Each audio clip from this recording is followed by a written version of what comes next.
Photon की अवधारणा, photon की अवधारणा, ये क्या चीज है? देखो, पहला, लाइट जो थी उसे तरंग नहीं मान के इन्होंने क्या मान लिया? कण मान लिया। प्रकाश की क्या मान ली? कणीय प्रकृति। और उस कण का जो छोटे से छोटा पार्टिकल हो सकता है, ठीक है ना, तो प्रकाश के क्वांटा, प्रकाश के क्वांटा को फोटोन कहते हैं। प्रकाश के क्वांटा को क्या बोलेंगे? फोटोन बोलते हैं। वो छोटा सा जो हो गया उसे बोल देंगे फोटोन, ठीक है। दूसरा, इस फोटोन की ऊर्जा, फोटोन की ऊर्जा, फोटोन की ऊर्जा होगी E equal to H nu, equal to H nu. Nu क्या है यहाँ पे? आवृत्ति, आवृत्ति। और एच क्या है? प्लांक नियतांक, प्लांक नियतांक।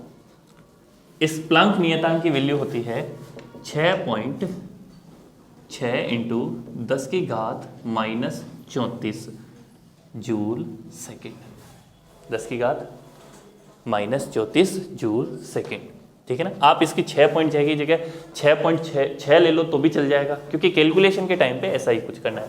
अच्छा, अब इस व्यू की वैल्यू को आप प्रकाश के वेग में रखो तो एच सी बटे में लैम्डा भी रख सकते हो, जहां सी क्या हो जाएगा? प्रकाश का वेग, प्रकाश का वेग कितना होता है? ये 3 इंटू 10 की घात 8 मीटर प्रति सेकेंड।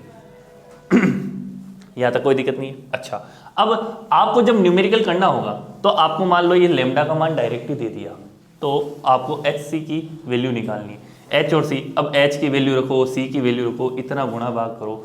ऐसा कुछ लफड़ा करने से पहले हम ई की वैल्यू का एक फॉर्मूला बना रखा है, ये होगा 12400 बटे में लैम्डा।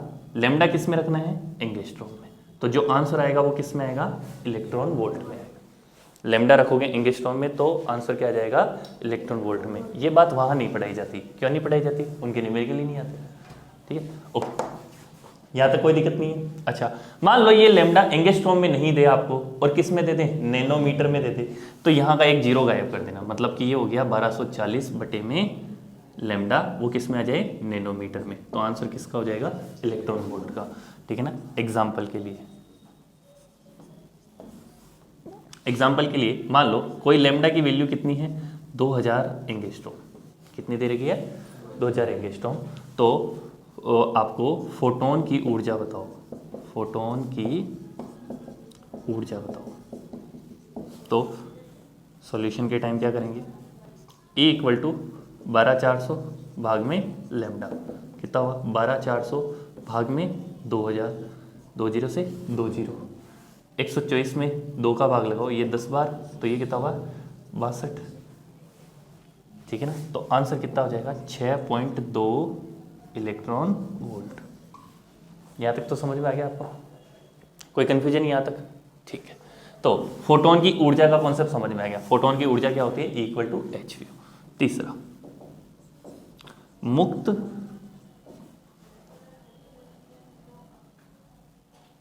स्पेस को बोलेंगे मुक्त, या ऐसे बोल दो निर्वात में, निर्वात में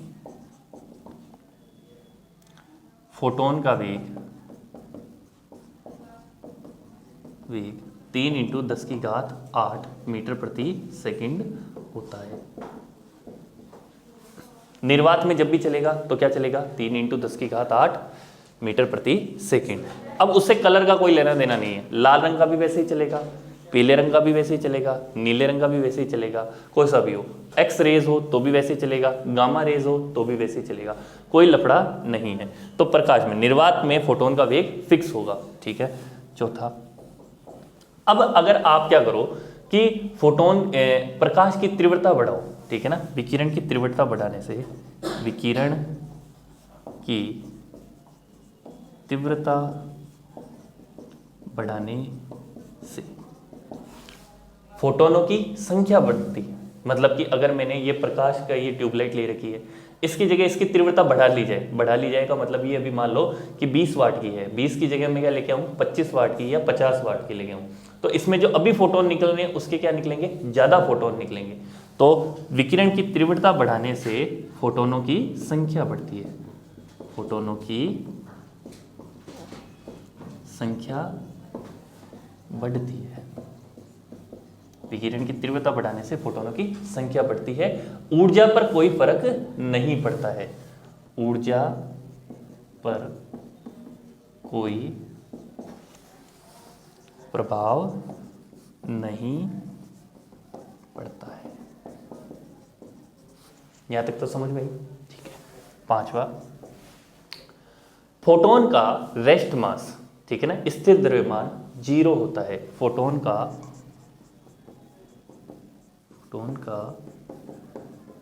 स्थिर द्रव्यमान 0 होता है। फोटोन का स्थिर द्रव्यमान क्या होता है, 0 होता है। मतलब कि ये जो पैकेट है, ऊर्जा का एक पैकेट है, प्रकाश के क्वांटा को फोटोन कहते हैं, यह ऊर्जा का एक पैकेट है, यह ऊर्जा का पैकेट है, यह ऊर्जा का क्या एक पैकेट है। प्रकाश का क्वांटा फोटोन होता है, ऊर्जा का एक पैकेट है। फोटोन की ऊर्जा का फॉर्मूला सॉल्यूशन करने के लिए 1240 में लैम्डा या 12/400 बटे में लैम्डा। मान लो काटापीटी नहीं हो रही है आपके लिए, मान लो यहाँ पे यहाँ मान दे दिया 6250 दे दिया, 6250, तो यहाँ 12400 की जगह 12425 ले लो, कोई खास फर्क नहीं पड़ेगा उससे। 12400 की जगह 12425 या 12450, जो भी आप आसपास के मान मान सकते हो इसमें, ठीक है ना, केवल कैलकुलेशन आसान करने के लिए। निर्वात में फोटोन का वेग जो वही होता है जो प्रकाश का वेग होता है। विकिरण की तीव्रता बढ़ाने से फोटोनों की संख्या बढ़ती है, लेकिन ऊर्जा पर कोई प्रभाव नहीं पड़ता है। फोटोन का स्थिर द्रव्यमान 0 होता है। मतलब ये जो पैकेट है ये कहीं जाके रुक गया ना, तो इसका क्या हो जाएगा, द्रव्यमान 0। लेकिन जब ये चल रहा होगा तब इसका कोई ना कोई द्रव्यमान हो जाएगा। ये वाली बात समझ में आ गई, फोटोन की अवधारणा। ओके, अब समझना, फोटोन समझ लिया। अब हमने एक इफेक्ट देखा, फोटो इलेक्ट्रिक इफेक्ट या प्रकाश विद्युत प्रभाव। प्रकाश विद्युत प्रभाव हमने क्या देखा कि हमने एक सतह ली है, ठीक है ना, ये क्या है, एक धातु की सतह है, धातु की सतह, इस पे कोई विकिरण आपतित करवाई, आपतित विकिरण।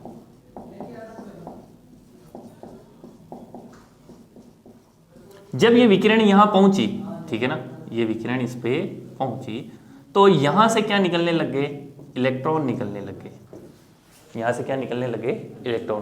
तो प्रकाश विद्युत प्रभाव का मतलब क्या है, जब आपतित किरण किसी धातु की सतह पे डालें और क्या निकलने लग जाए, इलेक्ट्रॉन, हम इसे क्या बोलेंगे, प्रकाश विद्युत प्रभाव। प्रकाश डालने से विद्युत, विद्युत का मतलब कि इलेक्ट्रॉन्स, विद्युत आवेश निकलने लग गए हैं, तो क्या हो गया, ये प्रकाश विद्युत प्रभाव।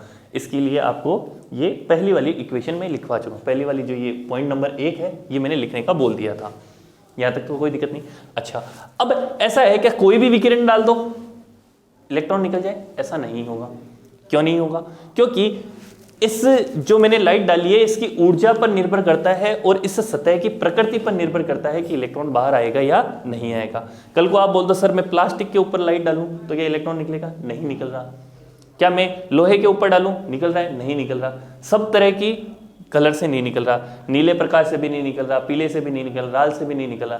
लेकिन एक पराबैंगनी ली लाइट, मैंने पराबैंगनी विकिरण लिया तो उससे निकल जा रहा है, तो किसी से निकल रहा है किसी से नहीं निकल रहा है। तो न्यूनतम कार्यफलन मानसा, कार्यफलन ये क्या होता है,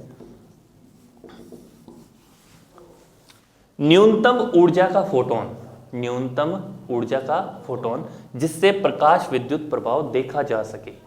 न्यूनतम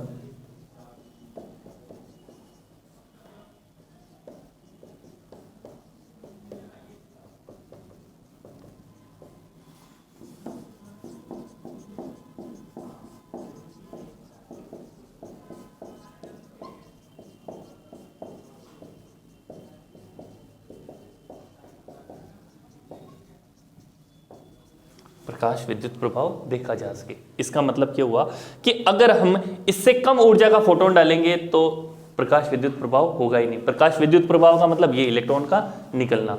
जैसे मान लो इसको हम दिखाएंगे फाई नॉट से। किससे दिखाएंगे? Phi naught. कोई सतह है जिसके लिए फाई नॉट का मान कितना है? 5 इलेक्ट्रॉन वोल्ट। यहां तक कोई दिक्कत नहीं है। अच्छा, अगर आपने आपतित विकिरण 4.5 इलेक्ट्रॉन वोल्ट का डाला तो क्या इलेक्ट्रॉन बाहर आएगा? अब नहीं आएगा। क्यों? क्योंकि इतना तो इसे चाहिए ही चाहिए इलेक्ट्रॉन को बाहर निकलने के लिए। और अगर आपने ये डाला 5 इलेक्ट्रॉन वोल्ट या इससे ज्यादा का, E की value greater than 5 electron volt या इससे बराबर की, तब तो क्या होगा? इलेक्ट्रॉन बाहर आ जाएगा। लेकिन E की value less than 5 electron volt डाली तो क्या हो जाएगा? नहीं निकलेगा। यहां तक बात समझ में आ गई? तो कार्यफलन क्या है? वह न्यूनतम ऊर्जा का फोटोन जिससे क्या करे? फोटो इलेक्ट्रिक इफेक्ट या फिर आपके प्रकाश विद्युत प्रभाव देखा जा सके। ठीक है ना? अच्छा, ऊर्जा है, ऊर्जा का कोई ना कोई तो फॉर्मूला है, इससे संगत है E की वैल्यू h म्यू। तो मतलब कि ये जो कार्यफलन है, कार्यफलन के संगत कोई ना कोई क्या होगी? आवृत्ति होगी। ठीक है ना? इसे हम बोलेंगे देहली आवृत्ति। देहली आवृत्ति, इसको दिखाएंगे व्यू नोट से। जो उधर बोला था ना थ्रेशोल्ड फ्रीक्वेंसी, वो है देहली आवृत्ति। देहली आवृत्ति का मतलब क्या हुआ? वह न्यूनतम आवृत्ति का फोटोन जिससे क्या देखा जा सके? प्रकाश विद्युत प्रभाव देखा जा सके, वो हो जाएगी उसके लिए देहली आवृत्ति। तो इसमें सेम, वह न्यूनतम आवृत्ति की विकिरण जिससे प्रकाश विद्युत प्रभाव देखा जा सके। प्रकाश विद्युत प्रभाव देखा जा सके। अगर इससे कम आवृत्ति की डालोगे तब तो प्रकाश विद्युत प्रभाव नहीं होगा, इससे ज्यादा की डालें तो हो जाएगा। यहां शब्द लिखा है न्यूनतम, मतलब इतने की तो डालनी ही पड़ेगी। ठीक है ना? जैसे मान लो कि आपको यहां से आपके घर जाना है और टेम्पो वाला बोल रहा है कि मैं तो लूंगा 10 रुपये, मैं तो लूंगा 10 रुपये। क्या 9 रुपये देने से काम करेगा? वो नहीं करेगा। 10 रुपये दो, 11 रुपये दो, 11 रुपये देगा तो जल्दी जाएगा। ठीक है? 10 रुपये देने से जाएगा ही जाएगा। ठीक है ना? पर 9 रुपये देने से नहीं भाई, 9 रुपये से तो बिल्कुल नहीं जाऊंगा। यहां तक बात है। तो वह न्यूनतम मान, वह न्यूनतम रुपए जो आप उसे दो और वो आपको घर पहुंचा दे, वो कितने हो गए? 10 रुपये। तो न्यूनतम है तो वो चीजें अधिकतम, लेकिन न्यूनतम। अधिकतम आपको 10 रुपये देने है, न्यूनतम आपके लिए। समझ में आएगा? देने को तो आप कितना भी दे सकते हो। आप तो ले करोड़ रुपए, टेम्पो ही मेरा। ठीक है ना? दे करोड़ रुपए, ले करोड़ रुपए और ये टेम्पो ही मेरा हो गया। हाँ, राजी राजी है। 2 लाख का टेम्पो 1 करोड़ में बिक रहा है। ठीक है, बढ़िया। लिखो आप।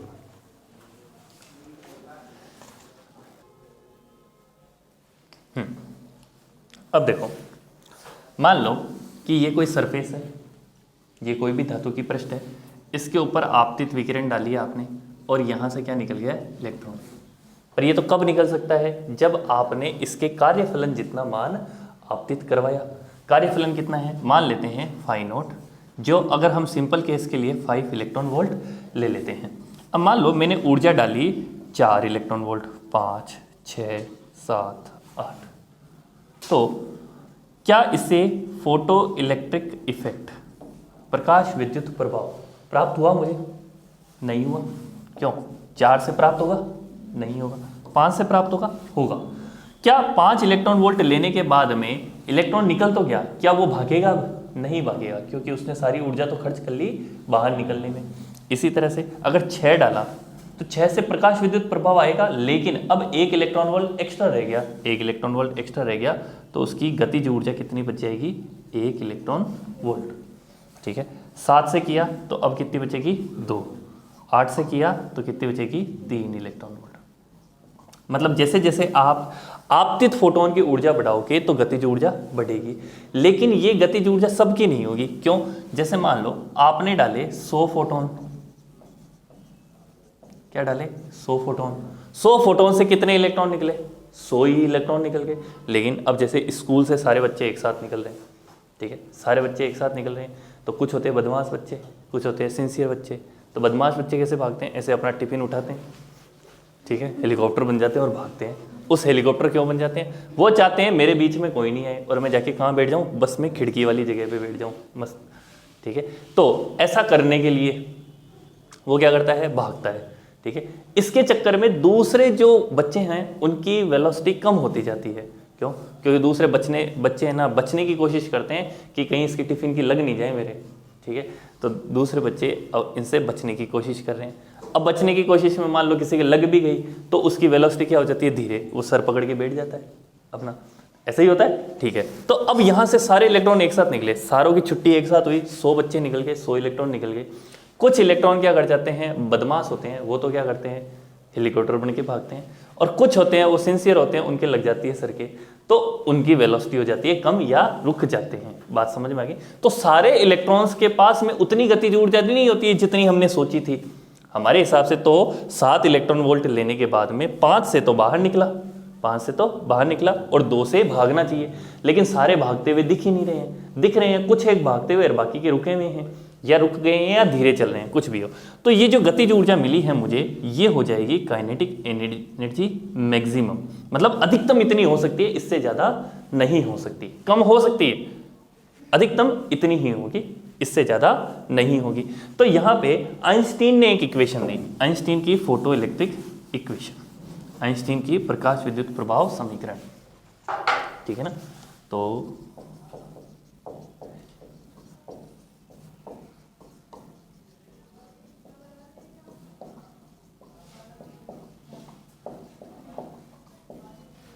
आइंस्टीन की प्रकाश विद्युत समीकरण, ये क्या होगी, आपने जितनी ऊर्जा दी वो क्या क्या काम आएगी,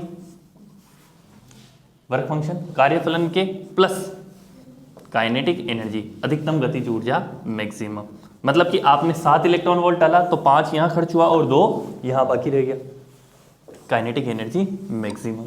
अच्छा, जो भी आप एनर्जी डालोगे, इंसिडेंट फोटोन या जो भी आपने आपतित विकिरण डाली, इसकी ऊर्जा क्या होगी, मान लेते हैं v आवर्ती की डाली है तो h व्यू बराबर इसकी होगी h व्यू नॉट, ये दहली आवर्ती प्लस काइनेटिक एनर्जी मैक्सिमम। अच्छा, अब ये काइनेटिक एनर्जी मैक्सिमम निकालने के लिए जो इलेक्ट्रॉन भाग रहा है, अधिकतम तेज गति से भाग रहा है, उसे रोकना है, उसे रोकना है मुझे। तो उसको रोकने में जितनी ऊर्जा खर्च हुई वही तो उसकी ऊर्जा होगी। भाई मान लो कि एक पत्थर है, वो 10 जूल की ऊर्जा, गतिज ऊर्जा से चल रहा है, तो मुझे उसे रोकने के लिए क्या करना पड़ेगा, 10 जूल कार्य करना पड़ेगा। 10 जूल उल्टा कार्य लगाऊंगा मैं, मतलब उल्टी तरफ से बल लगाऊंगा और उस पर कार्य करके उसे रोक लूंगा। कितना कार्य करना पड़ जाएगा मुझे, 10 जूल, क्योंकि ऊर्जा 10 जूल थी इसलिए 10 जूल। अगर उसकी 1000 जूल होती तो 1000 जूल करना पड़ता। बात समझ में आ गई? तो इसको हम एक निरोधी विभव से रोक सकते हैं। निरोधी विभव, जैसे इलेक्ट्रॉन चल रहा है, इलेक्ट्रॉन को रोकना है, इलेक्ट्रॉन को ऐसे थोड़ी चाटा मारा रुक जा, ऐसे थोड़ी करेंगे, ठीक है ना। भाई तुम भाग रहे हो तो तेरे को तो चाटा मार के रोक ले। भाई प्रशांत भाग रहा है, प्रशांत को चाटा मारा रुक जा भाई, ठीक है ना, प्रशांत रुक जाएगा, रोने लग जाएगा। लेकिन इलेक्ट्रॉन भाग रहा है, इतना सा तो इलेक्ट्रॉन है, दिख हो नहीं रहा है, ठीक है। अब ये भाग रहा है, इसको ही रोकना है। इसको ही रोकने के लिए क्या करेंगे, उल्टा विभव लगाएंगे। उल्टा विभव का मतलब उल्टा विद्युत क्षेत्र लगाएंगे। इसके लिए क्या लगाएंगे, इसके लिए उल्टा विद्युत क्षेत्र। जिस दिशा में भाग सकता है उसी दिशा का विद्युत क्षेत्र लगा दें, मतलब इसके लिए उल्टा हो गया, तो इसके लिए उल्टा हो जाएगा, तो क्या होगा, ये रुकना शुरू हो जाएगा। तो जो विद्युत क्षेत्र लगाएंगे वो कितने विभव का लगाएंगे, उसे हम क्या बोलेंगे, निरोधी विभव। क्या बोलेंगे अब, निरोधी विभव। तो हमने EH व्यू बराबर H व्यू नोट प्लस जो निरोधी विभव है उसे लिखेंगे कैपिटल V नोट। तो कैपिटल V नोट, जहां कैपिटल V नोट क्या हो गया, निरोधी विभव, ठीक है ना। अब आपकी वाली बुक में इसे क्या लिखा होगा, निरोधी विभव तो नहीं लिखा है, इसे लिखा है कट ऑफ पोटेंशियल।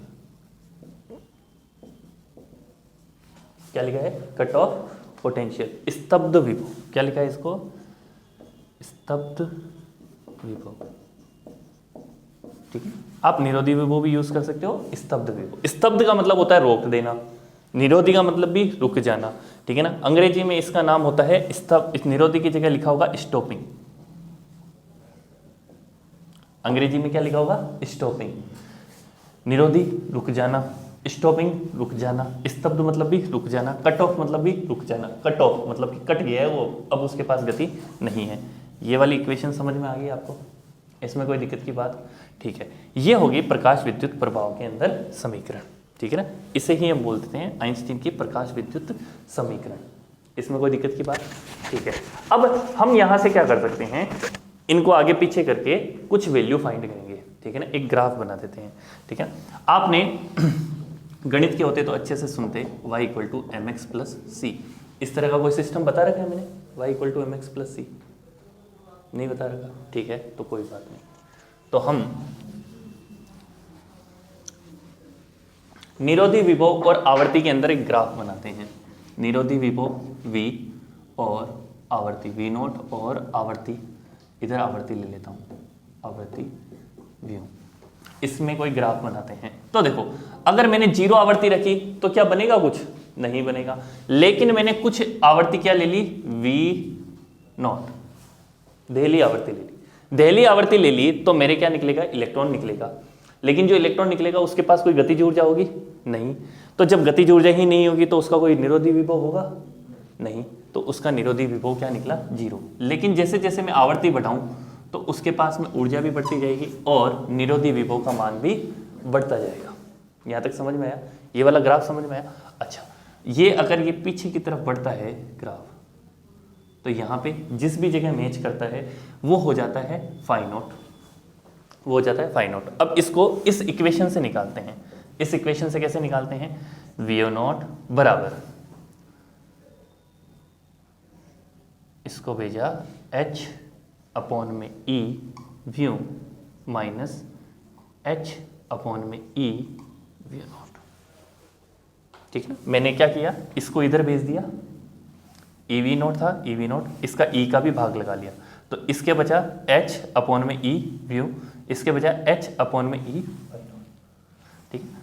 इस वी नॉट को ऐसे भी लिख सकते हो, h बटे में ई व्यू माइनस फाई नॉट बटे में ई, फाई नॉट बटे में ई।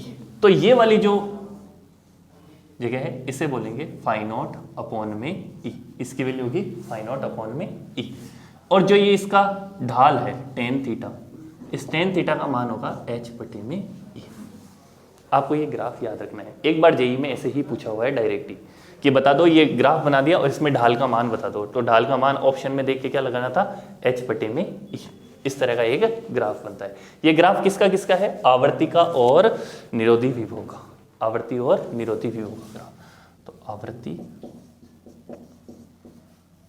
व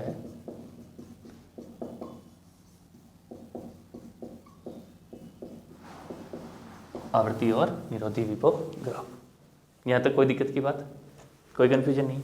ये वाला तो टॉपिक यहां तक कंप्लीट हुआ। अब इसके बाद में आता है कि प्रकाश की द्वैत प्रकृति। द्वैत प्रकृति, हमारे एक नया ही आदमी आ गया। नया ही आदमी क्या आ गया? देखो समझो, इस चैप्टर से पहले पहले तक हम क्या समझ रहे थे? प्रकाश क्या होती है? तरंग, जिसमें व्यतिकरण होता है, विवर्तन होता है। ये चीजें पढ़ी थी हमने। प्रकाश की क्या होता है? व्यतिकरण होता है, विवर्तन होता है। लेकिन तब क्या मान रखा था प्रकाश को मैंने? तरंग। और अब क्या मान लिया मैंने? प्रकाश को फोटोन, कण। तो प्रकाश के पास में दो तरह की प्रकृति है। प्रकाश की द्वैत प्रकृति है। कौन कौन सी है? एक तो तरंग भी है और एक फोटोन भी है। तो प्रकाश की द्वैत प्रकृति का मतलब क्या है? प्रकाश की द्वैत प्रकृति,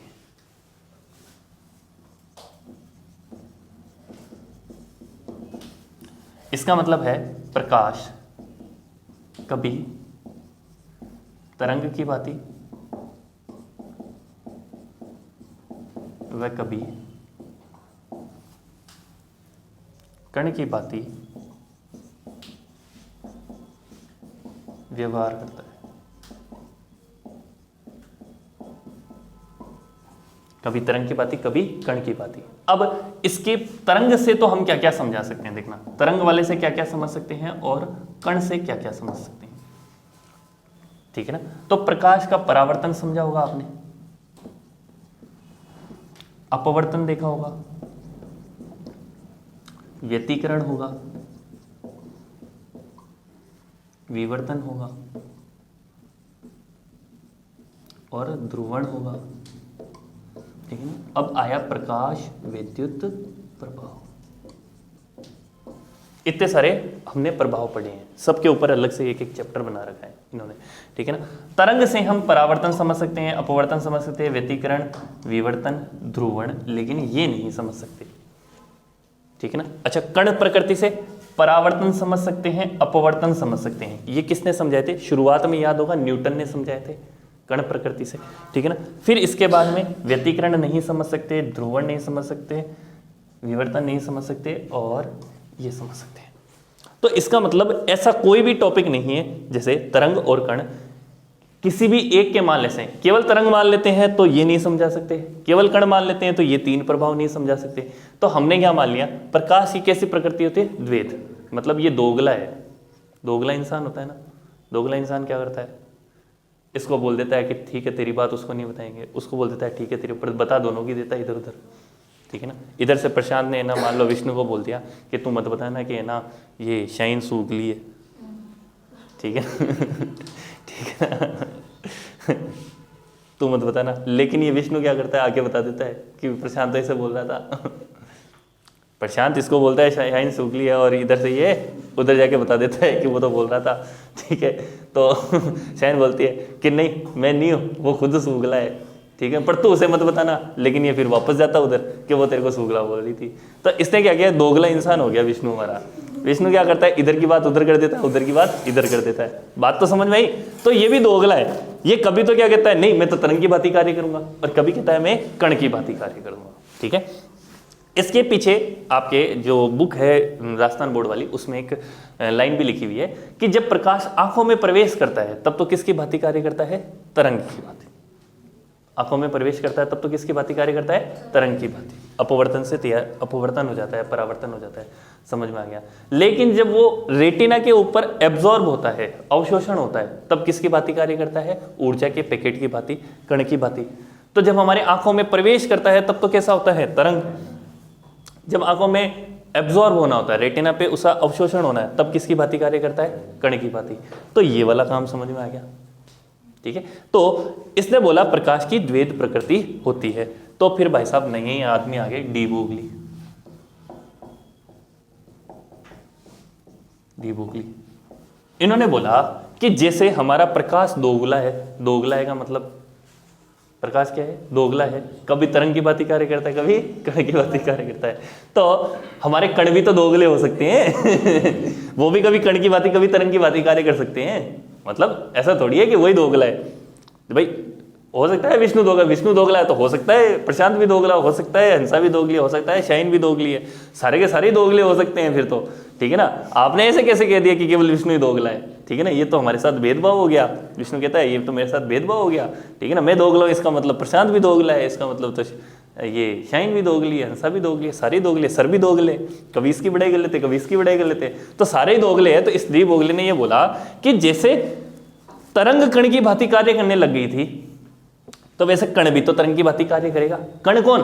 जो हमारे मूलभूत कण है। जैसे एक आदमी है, एक आदमी कण है, कण है मतलब जैसे 100 किलो का आदमी है, वो एक कण है। वो अगर भागेगा तो किसकी भांति कार्य करेगा? तरंग की भांति। उसने बोला, किसने बोला?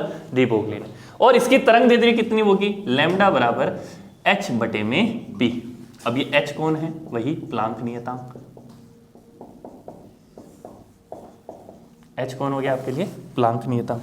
यहां तक तो समझ में आ गई। और p क्या हो गया आपके लिए? उसका संवेग, ठीक है ना। तो अब ये h का मान कितना होता है? बहुत कम होता है। ये किसका होता है? लगभग 10 की घात -34। तो आपकी तरंग दैर्ध्य क्या बनेगी? बहुत छोटी बनेगी, बहुत छोटी बनेगी। तो जिसका संवेग बहुत कम होगा, संवेग बहुत कम किसका हो सकता है? छोटे छोटे पार्टिकल्स का।